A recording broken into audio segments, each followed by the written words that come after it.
The cameras were there. I didn't want to be interviewed. I was just happy to be there.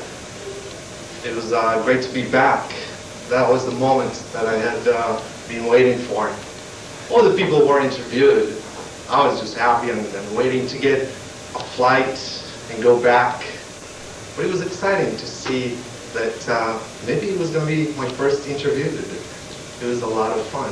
It was the first time I rode on a military aircraft. It was a very incredible experience. I was sitting there. I thought that people that went to Vietnam had a similar experience. There were no comfortable seats, no stewardesses going down the aisle, just a lot of people with a lot of different emotions. Some were happy, some were sad, some were, once again, just happy to be there. Some people were numb. It was the time that we had was unforgettable. It would be with us for the rest of our lives. The airport was in bad shape. Have you ever seen water leaking from the ceilings in an airport? Have you ever seen people sitting and not knowing where to go? People who did not have a country to go to? People that were completely isolated in life? Like the two Chinese that I saw at the airport. The airport was very dark too, no lights. It was a strange sight to see an airport like that. I was glad I was at this other hotel. It was closer to the airport. I was getting closer to the airport, and that's where I wanted to go. And maybe I'm glad I had the money to pay for my stay that night, but I knew other people didn't have that money.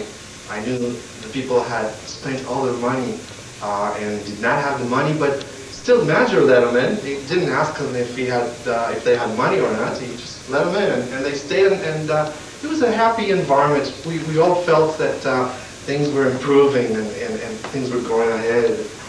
Oh, the first flight. It was the women that left. The men were left behind. A lot of women were on that flight, older women. Prostitutes that had been working there, they got a flight out for free. They didn't have to pay. And there were some small girls too. The men were left behind. And the women were very happy to go back.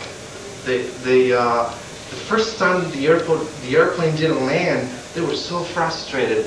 But now they were going back. There was debris everywhere. Things were burnt. Metal was twisted. Barricades that had been used a few days before were destroyed, and stores, some of them had been looted. They were destroyed. Windows had been broken. It was like being in a place that an angry mob had overrun. It was a sight that I'm sure I'll never see again in my life. I was like a prisoner like everybody else there. They were all prisoners too, because we were too scared. We didn't want to get out. We just stayed there and hoped for the better. We did make some phone calls, but nobody cared about us. You know, we were just peanuts. You know, nobody cared about us. The big thing was happening somewhere else, and I wanted to be out. I just didn't want to be in the same place for a long time. A turkey dinner, that's what we had, that's all there was. We had the turkey dinner, and it was a strange, because I think we deserved better than that. It didn't weigh much. It was a small turkey dinner, and but we worked together, and the atmosphere was very nice. We felt like we had been together through tough times, and we did enjoy that small turkey that we had. The Argentinians were there. They sure had fought a war, and they knew what they were getting into. They were excited. They had been there before.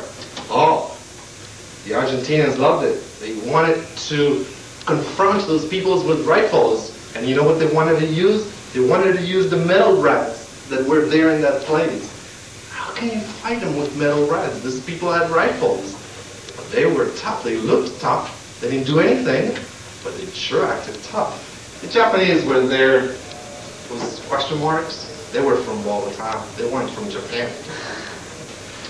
But they acted Japanese because they worked for Sony.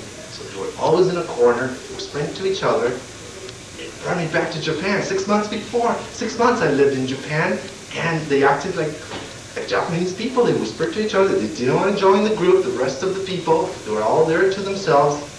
But we were lucky we found out what their names were. I'm sure we didn't.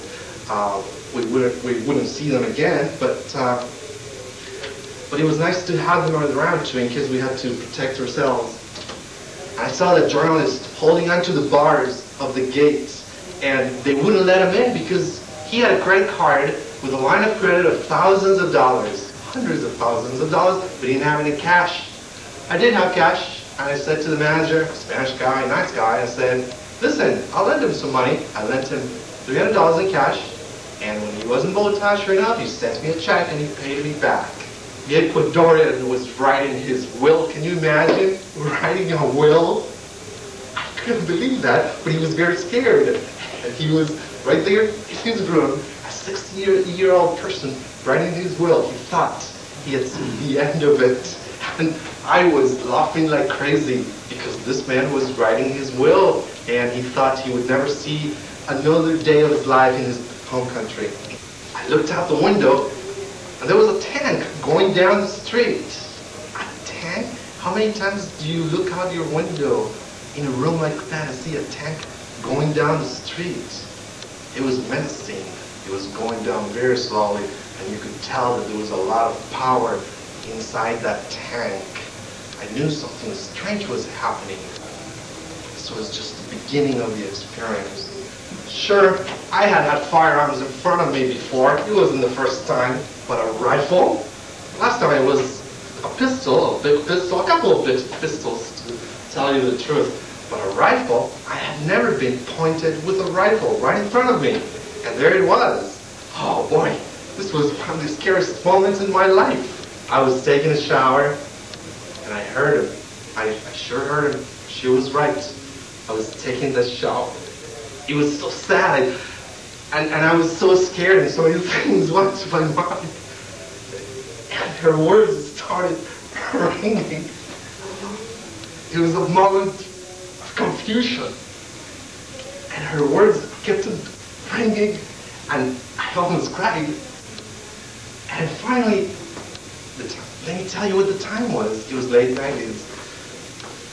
December 19th, 7:04 a.m. And those words kept on ringing 5 minutes before I picked up the phone. And my wife was there on the phone from another country talking to me. And she was right. And water was splashing down. The place, who cares, but my wife was right. I'll never forget those words. Honey, I'm scared. The Americans just invaded Panama. Beautiful. Let's hear it. Nice. All right. Woo! Okay, lots of stuff here. Lots of stuff. Sit up there, would you, Big Daddy? And that way I can get you very nicely. Right, how about right next to Jen? And then you and I can talk. Absolutely fascinating.